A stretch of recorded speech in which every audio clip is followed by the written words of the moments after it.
नमस्कार साथियों, मेरे YouTube चैनल सावा टेक्निकल सोनी में आपका हार्दिक स्वागत और अभिनंदन। साथियों, YouTube पर शिक्षा संबंधी सूचनाओं को सबसे पहले पाने के लिए मेरे YouTube चैनल को लाइक और सब्सक्राइब कीजिएगा।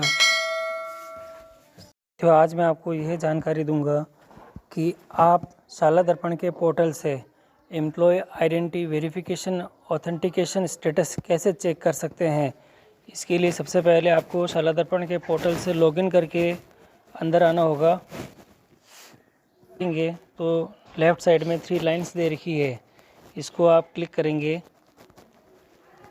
तो इस तरह से एक मेनू बार खुल चुका है। इसमें स्टाफ वाला ऑप्शन में आपको क्लिक करना है। इसमें क्लिक करने के बाद आप देखेंगे तो आपके पास में एक नया ऑप्शन आ चुका है, एम्प्लॉय आइडेंटिटी वेरिफिकेशन स्टेटस। इस स्टेटस के द्वारा आप क्या क्या कर सकते हैं अभी ये चेक करते हैं। ओके करने के बाद आप देखेंगे तो स्क्रीन पर एक नोट लिखा हुआ है ग्रीन कलर के अंदर।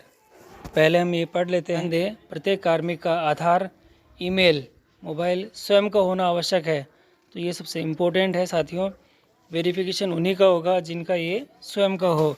अगर किसी कार्मिक का आधार ऑथेंटिकेट नहीं हो पा रहा है तो कार्मिक के आग्रह पर नाम, जन्मतिथि, जेंडर सूचना जैसे आधार कार्ड में दी हुई है प्रपत्र 10 फॉर्मेट द्वारा आपके स्तर से बदला जाना अपेक्षित है।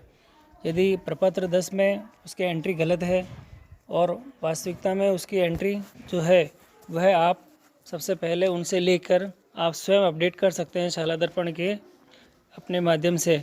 यदि प्रपत्र 10 फॉर्मेट में कार्मिक विवरण सही है तो कार्मिक अपने स्तर से आधार कार्ड में आवश्यक परिवर्तन करवाया जाना अपेक्षित है। यानी ये कह रहा है साथियों कि यदि कार्मिक के जो सूचनाएं दे रखी है वह तो सब सही है, परंतु उनके जो स्वयं के आधार कार्ड है उसमें वो सूचनाएं जो है वास्तविक वो नहीं है, किसी भी तरह से उसमें मिस्टेक है, यानी वो संशोधन करवा सकते हैं। तो उन्हें अपने स्तर पर आधार कार्ड में ये चीज़ चेंज करवानी होगी। आधार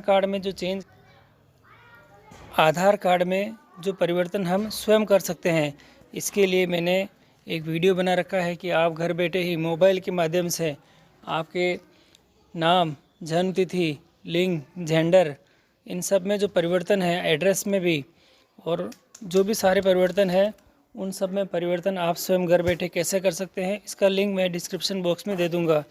तो आप देखेंगे अब यहाँ जो ऑथेंटिकेशन है वह आप जांच कर सकते हैं कि आपके जो कर्मचारी हैं जैसे उनका आधार नंबर दे रखा है, मोबाइल नंबर दे रखा है और ईमेल दे रखा है, तो उनको आप चेक कैसे कर सकते हैं कि वो ऑथेंटिकेट हुए हैं या नहीं, यानी वेरीफाइड हो चुके हैं या नहीं। तो इसके लिए हम क्रमबद्ध देखते हैं। साथियों, आप यहाँ देखेंगे तो सबसे पहले मैंने मोबाइल का वेरिफिकेशन चेक करना है।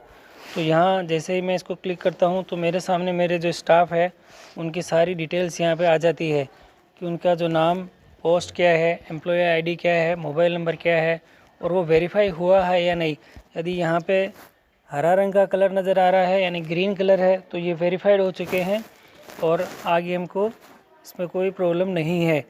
और यदि वो रेड कलर में है तो उनके ऑथेंटिकेशन में प्रॉब्लम है और जो संबंधित संशोधन आपको करने हैं वह आप नोट करके उनसे संबंधित जो सूचनाएं लेके आप प्रपत्र 10 में फीड करें।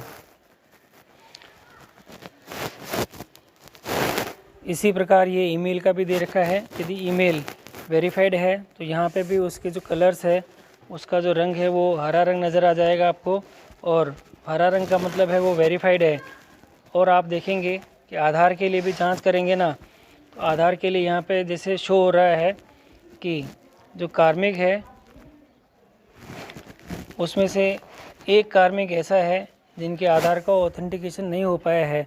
अब उसके क्या कारण है आप ये अच्छे से जांच कर लें और उसके बाद उसको ऑथेंटिकेशन करवाने के लिए आप प्रयास करें। तो आपने देखा साथियों, हम ये जो 3 जो सरकार के द्वारा नए चीज़ें स्टार्ट हुई है, मोबाइल वेरिफिकेशन, ईमेल और आधार, इन तीनों की जांच हम स्वयं अब अपने पोर्टल पर यानी शाला दर्पण के पोर्टल पर भी कर सकते हैं।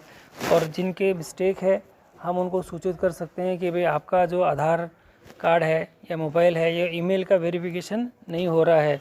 तो ईमेल के वेरिफिकेशन आधार के लिए और मोबाइल के लिए जो आप प्रपत्र 10 में सूचनाएं अपडेट करें वह भी अब कर सकते हैं साथियों।